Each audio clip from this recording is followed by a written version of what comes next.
Hi everyone, my name is Trip Oliphant. I live in Raleigh, North Carolina.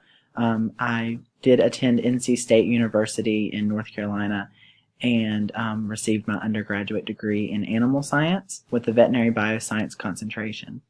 My current occupation is a veterinary assistant in Fuquay, Varina, North Carolina. I just graduated, like I said, and the plans are to go to vet school eventually and receive my Doctor of Veterinary Medicine.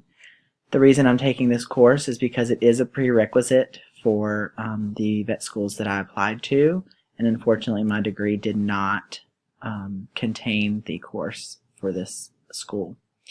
I currently have applied to vet school and I'm undergoing interviews and waiting to receive a response.